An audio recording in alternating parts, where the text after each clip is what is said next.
to start talking about the JHS Lucky Cat. This is an awesome pedal. The JHS Lucky Cat is a delay pedal. It is a delay pedal made by JHS out of Kansas City. They're an exceptionally highly regarded, an exceptionally highly regarded pedal company by guitar players, and they make some exceptional pedals for us as well. In fact, JHS makes a really, really, really good, Kai Browse, thank you so much. JHS makes one of the best preamps for going into your pedals called the Color Box.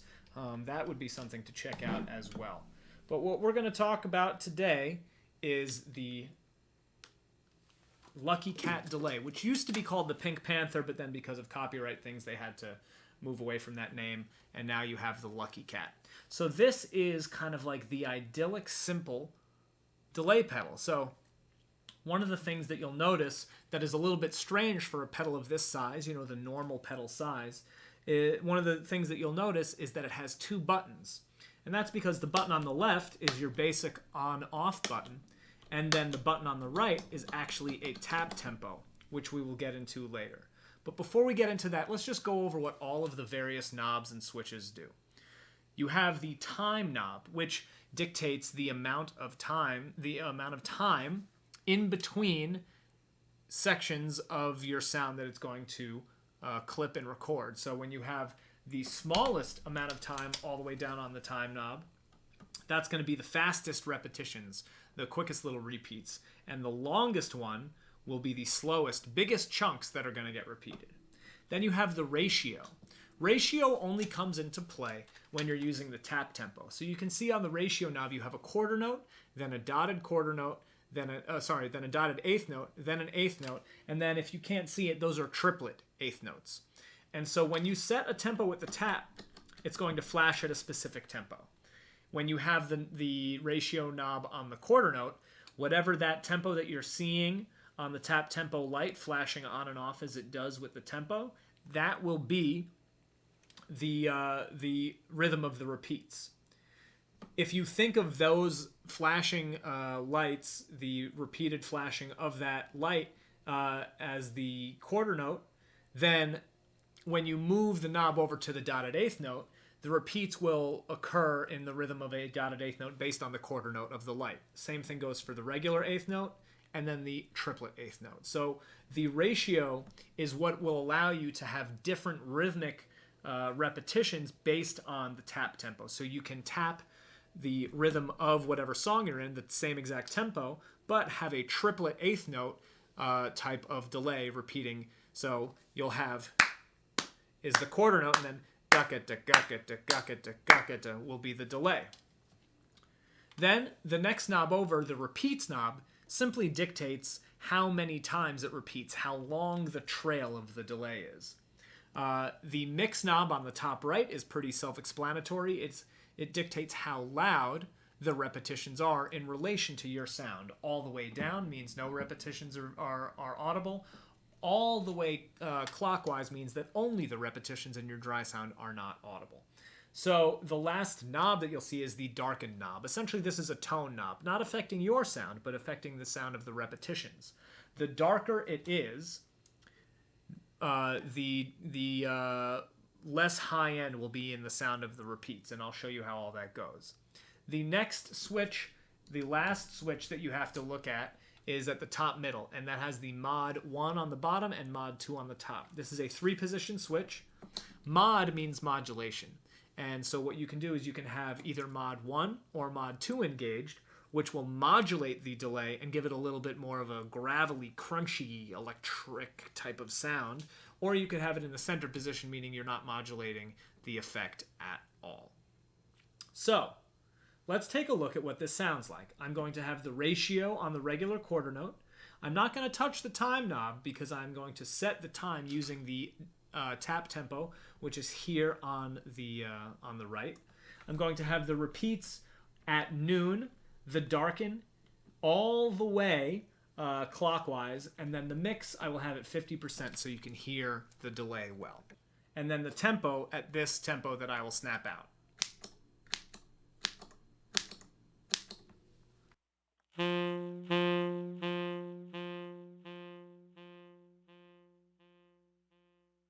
So as you can hear, it really does reproduce my tone quite well. The darken knob is all the way clockwise, meaning that it's not darkening my sound at all. Just to show you the drastic difference, I'm going to max out the darken, meaning I'm going to throw the darken knob all the way counterclockwise. Listen to how much darker and more warm and analog, I guess you could say, the repeats are than my sound, my dry sound. So as you can hear, it's more muted, more subdued, which actually might be good because you don't want to clash with your own sound with the delay. So listen to the difference in the super dark versus the super light when I just play. I'm going to bring the mix down to about 1030 and listen to how different the two different EQs on the delay will sound. Dark and then not dark.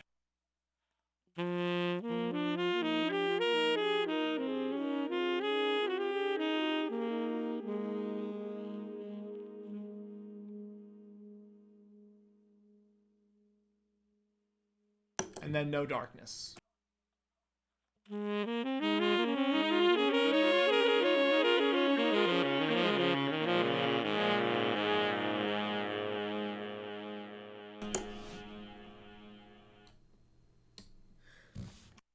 So you can hear that when you have a more dark sound, it's going to clash with your original dry sound a little less. So that's something to keep in mind.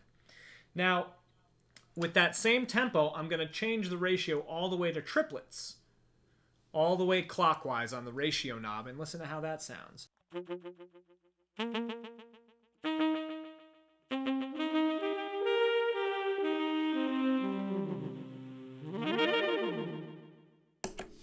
A wildly different character just with the change of one knob. So you can hear that the delay gives you a lot of options when it comes to types of sounds, length of delay, and the speed of the delay. So let me show you the slowest and the fastest delay. So I'm going to forego using the tap tempo and I'm going to use the time knob. Now I'm going to turn the time knob all the way counterclockwise, meaning that this is the quickest little delays that you can have. This is probably what you'd use for a slapback. But I'm going to set the repeats quite long so you can hear how quickly it's chopping up your sound and repeating it.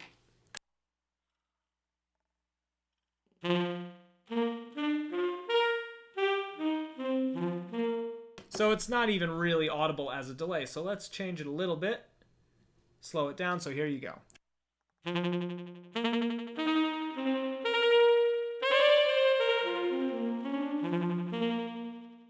And now here is the longest chunk of time that it can repeat. I have moved the time parameter all the way clockwise, and this is going to be the slowest delay that the Lucky Cat can do.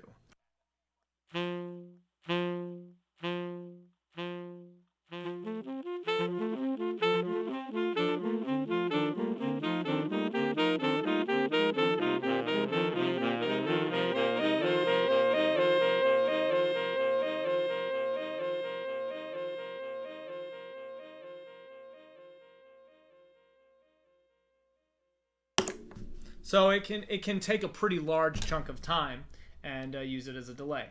So we've gone over the repeats. Sorry, we have not gone over the repeats. So now we're going to mess with the repeat knob. So here's the delay we're going to start from. And this is the repeats at noon.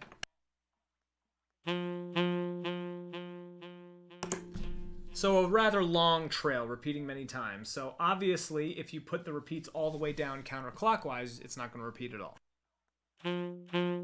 Sorry, it'll repeat just once. If you don't want it to repeat at all, turn the pedal off. So this will just repeat once. And then, of course, if you turn it all the way to the clockwise side, it'll repeat forever.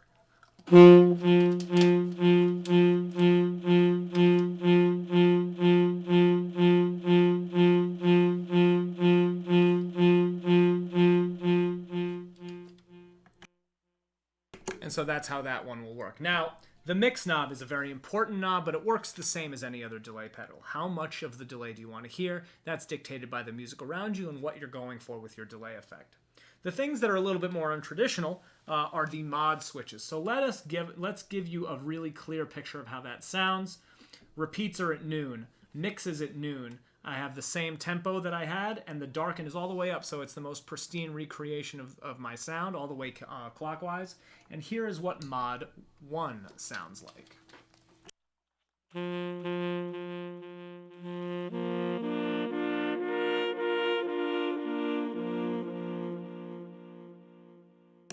Notice how that's just a little bit different in terms of the timbre of and the tone of the repeats than it is where there is no mod, which is what I will play now. So I'll play no mod and then put on the mod.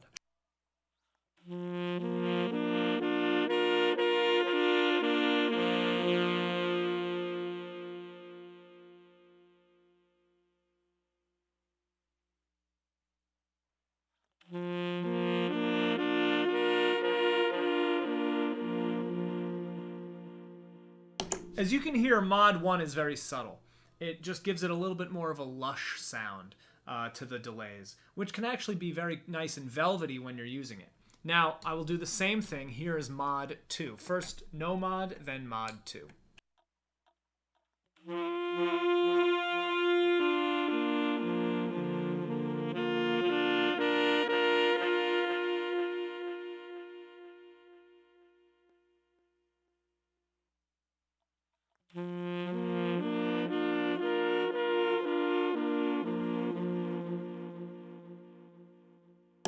So you can hear that mod 2 has a little bit more of an aggressive effect, and it gives the delays a little bit of a wavering sound, which can be really nice. And as you can tell, this pedal in general has a very warm kind of analog tone, which is how it was developed. In fact, parts of it are analog and parts are digital.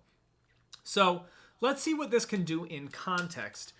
Let's find another exceptional Chase Jackson groove and try to dial in a delay based on what the song is telling us to do. Let's do something a little more up-tempo.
And that is some 80s goodness. And you can hear how the delay, which was on mod 1 with zero darkness added in, meaning that the darkness knob was all the way clockwise, you can hear how that really puts you in the spot, in the kind of the timbre and tone that the song is dictating.